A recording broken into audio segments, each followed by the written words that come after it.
దేవుని నామమునకు మహిమ కలుగునుగాక. మీకు నా ఉదయకాలపు శుభములు తెలియజేస్తూ ఉన్నాను.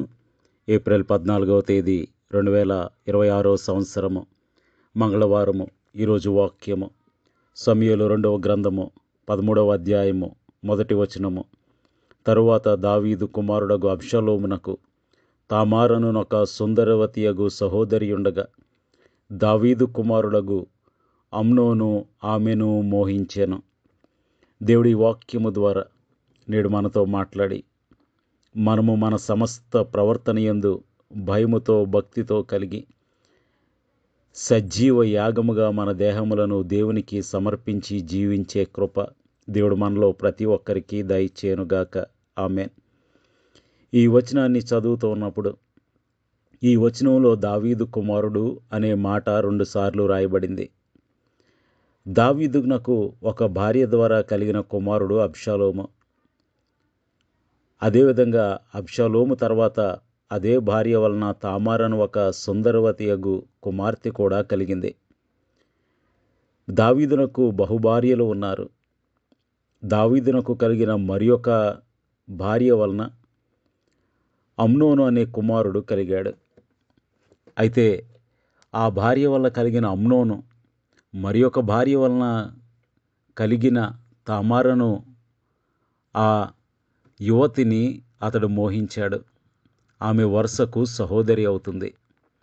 అయితే ఈ వచనం మనం చూసినట్లయితే ఈ తామారనే ఆ యువతిని అతనికి వరుసకు అన్నయ్య అమ్నోను మోహించాడు.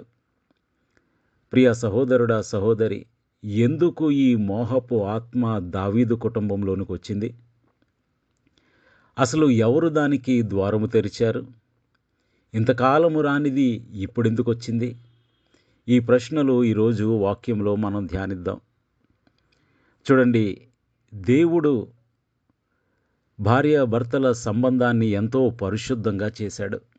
అందుకనే ఏ విశ్వాసములో పిలువని ఆ పదము, ఉపయోగించని ఆ పదము మన క్రైస్తవ వివాహాలలో ఉపయోగిస్తారు. అదేమిటంటే పరిశుద్ధ వివాహము. అవును, అది పరిశుద్ధమైనది. అందుకని హెబ్రీయులకు రాసిన పత్రిక 13వ అధ్యాయం 4వ వచనంలో వివాహము అన్ని విషయములలో ఘనమైనదిగాను పాన్పు నిష్కల్మషమైనదిగాను ఉండవలెను అని రాస్తూ ఉన్నాడు భక్తుడు. ప్రియా సహోదరుడా, సహోదరి, వివాహము అన్ని విషయములలో ఘనమైనది. అది దేవుని చేత ఏర్పరచబడినది. భార్యాభర్తల మధ్య ఉండే సంబంధము దేవుని చేత ఏర్పరచబడినది. అందుకనే దేవుడు జతపరిచిన వానిని మనుష్యుడు వేరు చేయకూడదు అంటున్నాడు. జతపరిచినది ఎవరు? ఒక్కటిగా చేసినది ఎవరు? దేవుడే. ప్రియ సహోదరుడా, సహోదరి, ఈ సత్యము తెలియక చాలామంది ఆ భార్యాభర్తల మధ్య ఉండే సంబంధాన్ని ఎంతో పాప సహితమైనదిగా చూస్తారు. కానీ ఇది దేవుని చేత ఇవ్వబడిన వరము, దేవుని చేత చేయబడిన ఏర్పాటు. అయితే ఎప్పుడైతే వివాహ బంధములో కాకుండా ఆ పురుషుడు కానీ స్త్రీ కానీ వేరొకరిని చేరుతారో, అది కేవలము శారీరకమైన ఐక్యత మాత్రమే కాదండి, అది ఆత్మల కలయిక కూడా. ఎప్పుడైతే ఆ పరిశుద్ధ వివాహము ద్వారా గాక మరి ఒక విధంగా ఒక పురుషుడు కానీ స్త్రీ కానీ మరి ఒకరిని చేరితే అది అపరిశుద్ధమవుతుంది. ఇప్పుడు ఈ 2 ఆత్మలు ఒక్కటిగా కలిగినట్లు దేవుని సన్నిధిలో ప్రమాణముల ద్వారా అది ఏర్పాటు చేయబడింది. కాబట్టి అది పరిశుద్ధమైనది. భార్యాభర్తల మధ్య కలయిక పరిశుద్ధమైనది. అయితే ఎప్పుడైతే ఆ బంధాన్ని కాకుండా బియాండ్ దట్ రిలేషన్షిప్ ఎవరైతే వేరొక బంధాన్ని కలుపుకుంటారో వారు అపవిత్రాత్మకు మార్గము తెరిచినట్టు, ద్వారము తెరిచినట్లు. ఇప్పుడు దావీదు చేసినది అదే. సమూయేలు మొదటి గ్రంథం 12వ అధ్యాయంలో ఉరియా భార్యగా నుండిన బత్షెబనందు అతడు కలిసినప్పుడు అప్పుడు దురాత్మ వారిలో ప్రవేశించింది. దావీదు యొక్క గృహములో ప్రవేశించింది. ఆ దావీదు గృహములో ప్రవేశించిన ఆ వ్యభిచారపు ఆత్మ ఇప్పుడు ఎవరిలో ప్రవేశించిందంటే అతని కుమారుడగు అమ్నోనులో ప్రవేశించింది. అందుకని అతడు వరసలు మరిచి తనకు వరుసకు సహోదరి అయ్యే యువతిపై అతడు మోహించాడు.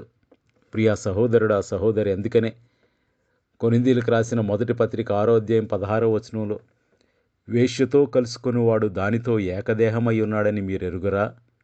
వారిద్దరూ ఏక శరీరమయ్యుందురని మోషే చెప్పుచున్నాడు కదా అని రాయబడింది. ఇక్కడ దేహముల కలయిక గురించే ఒక్కటిగా రాయబడింది. కానీ చాలామంది బైబిల్ పండితులు, చరిత్రకారులు ఒప్పుకొనేది ఏంటంటే అది కేవలము శారీరకమైన ఐక్యత మాత్రమే కాదు కానీ వారి ఆత్మల కలయిక కూడా. కాబట్టి ప్రియ సహోదరుడా సహోదరి, దేవుడు అందుకనే హెబ్రీయులకు రాసిన పత్రిక 13:4లో వేశ్య సంగులకును వ్యభిచారులకును దేవుడు తీర్పు తీర్చును. అది కేవలము శారీరకమైన కలయిక అయితే దేవుడు ఎందుకు తీర్పు తీరుస్తాడు?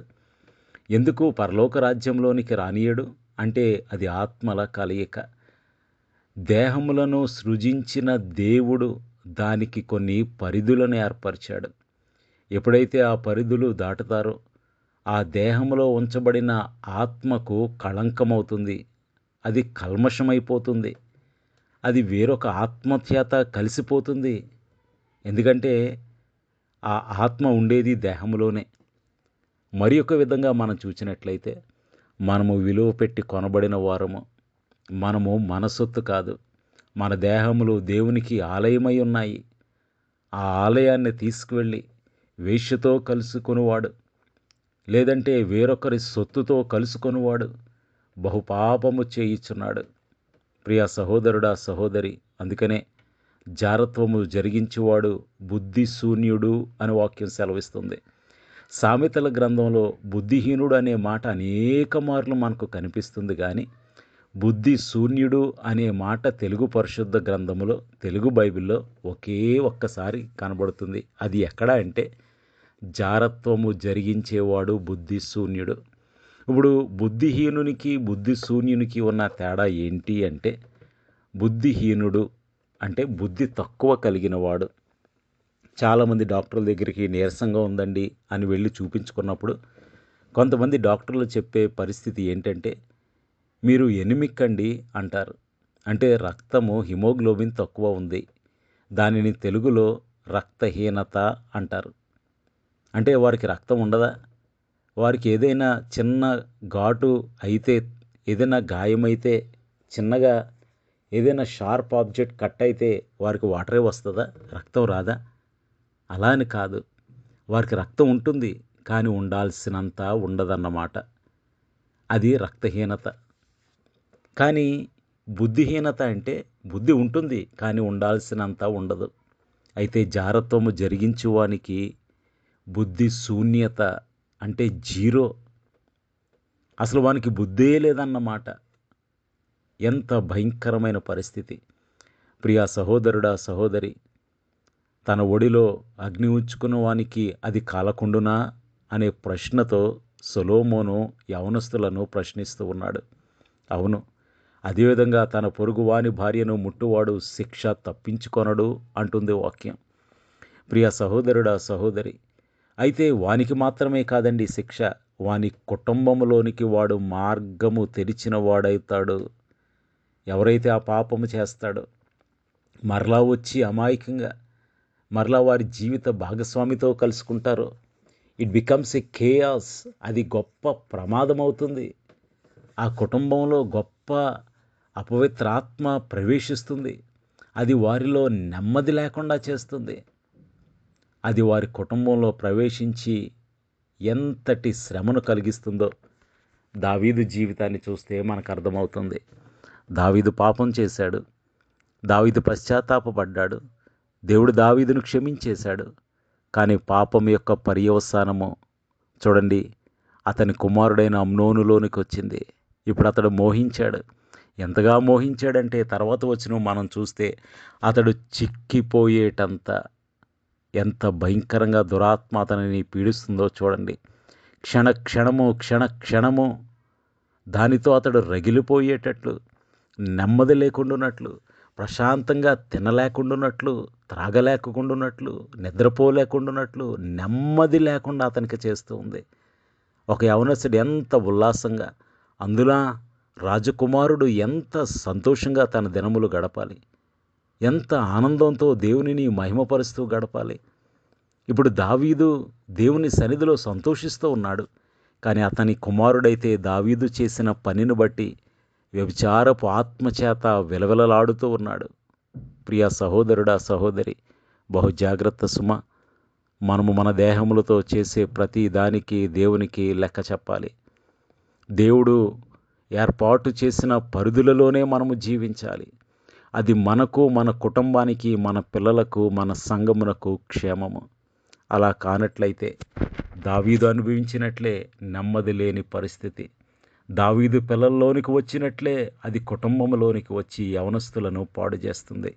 కాబట్టి బహు జాగ్రత్త కలిగి, భయముతోనూ, భక్తితోనూ, ప్రార్థనతోనూ, పరిశుద్ధతతోనూ మన దేహములను కాపాడుకునే కృప, విలువ పెట్టి కొనబడిన వారము గనుక దేవుని సొత్తుగా జీవించే కృప, సజీవ యాగముగా మన దేహములను దేవునికి సమర్పించే కృప దేవుడు మనలో ప్రతి ఒక్కరికి దయచేయునుగాక. ఆమేన్. ప్రార్థన చేసుకుందాం. సర్వోన్నతుడైన తండ్రి, వందనాలు, స్తోత్రాలు. పరిశుద్ధుడా, నీకు వందనాలు, స్తోత్రాలు నాయన. నీవు మనుషులను పరిశుద్ధులుగా పుట్టించావు. పరిశుద్ధమైన జీవితం వారు జీవించాలని ప్రభువా వివాహ వ్యవస్థను ఏర్పాటు చేశావు. దానికి కొన్ని బౌండరీస్, పరిధులను ఏర్పాటు చేశావు. ఎప్పుడైతే ఆ బౌండరీ దాటతారో ప్రభువా అపవాదికి చోటిచ్చిన వారు అవుతారని, అపవాదికి మార్గము తెరిచిన వారు అవుతారని, అపవాది వారి కుటుంబాల్లోకి వచ్చి నెమ్మది లేకుండా చేస్తుందని, ప్రభువాది వారి గృహములలో చేరి అశాంతిని, నెమ్మది లేని స్థితిని కలుగజేస్తుందని, సజీవ యాగముగా మా దేహములను నీకు సమర్పించాలనే వాక్యాన్ని మేము ధ్యానించి ఉండగా, అట్టి పరిశుద్ధమైన, యథార్థమైన, పవిత్రమైన నీవు ఏర్పాటు చేసిన ప్రభువా ఆ వాక్యమనే కంచెలో జీవించే కృప, వాక్యం వినుచున్న ప్రతి ఒక్కరికి దయచేయమని, మెటుకు నీ రక్తము చేత కడగబడిన వారమై సజీవ యాగముగా మా దేహములు నీకు సమర్పించి జీవించే కృప మాలో ప్రతి ఒక్కరికి అనుగ్రహించమని, లెక్క చెప్పవలసిన దాసులముగా జీవించే భయము, భక్తి, యథార్థమైన జీవితం మాలో ప్రతి ఒక్కరికి అనుగ్రహించమని యేసు నామములో స్తుతించి వినయముగా వేడుకొనుచున్నాము తండ్రి. ఆమేన్. మీ అందరికీ నా వందనములు. ప్రభు పరిచర్యలో మీ సహోదరుడు దిలీప్ బాబు.